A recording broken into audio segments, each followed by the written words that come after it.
Halo teman-teman biologi, pada video kali ini kita akan membahas tentang anatomi fisiologi dasar sel saraf yang akan disampaikan oleh Rizky Putri.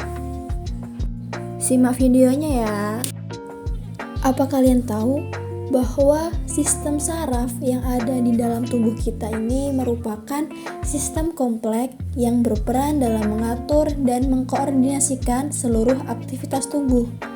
Nah, dengan adanya sistem ini, maka memungkinkan kita untuk melakukan berbagai aktivitas, baik aktivitas sadar seperti berjalan, berbicara, menelan, bernafas, serta semua aktivitas mental seperti berpikir, belajar, dan mengingat.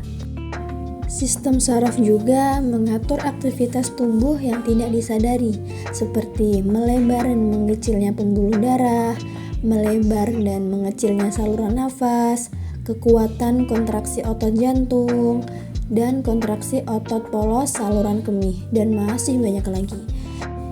Kemudian seluruh informasi yang masuk ke dalam tubuh kita ditangkap oleh organ-organ sensoris, yakni seperti kulit, mata, hidung, telinga, dan lidah.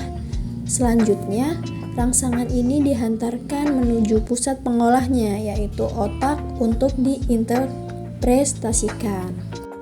Kemampuan dari sistem saraf dalam menjalankan fungsi sebagai pengatur seluruh aktivitas tubuh tak lain karena sistem saraf disusun oleh sel-sel khusus yang disebut dengan neuron.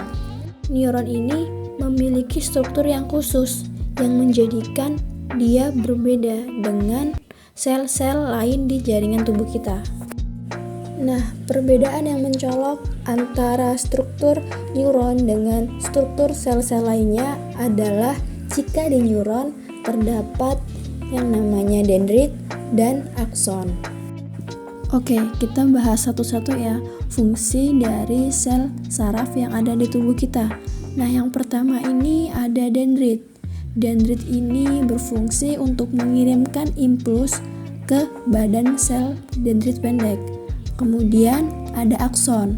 Akson ini berfungsi untuk mengirimkan impuls dari badan sel ke jaringan lain. Akson ini dia bentuknya sangat panjang ya. Yang selanjutnya ada selumbung myelin.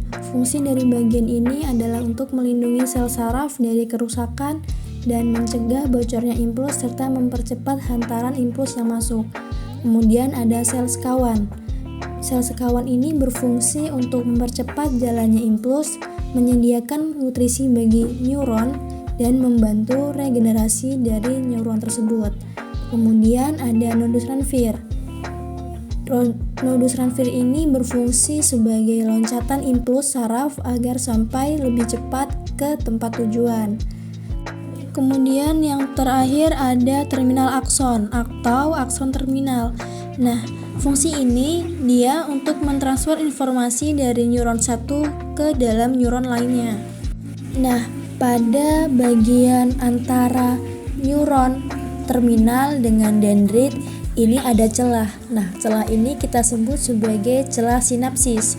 Celah ini berfungsi untuk menjalankan impuls dari neuron satu ke neuron berikutnya.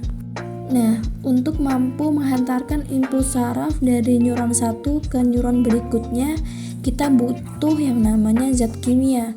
Nah, zat kimia ini kita sebut sebagai neuron transmitter. Nah, neuron transmitter ini tersimpan di dalam vesikel pada akson terminal. Bila dibutuhkan, neuron transmitter ini akan dikeluarkan melewati membran ujung akson lalu masuk ke celah sinapsis. Selanjutnya, neuron transmitter ini harus diterima oleh reseptornya. Pelepasan neuron transmitter akan berdampak pada respon atau aksi yang ditimbulkan.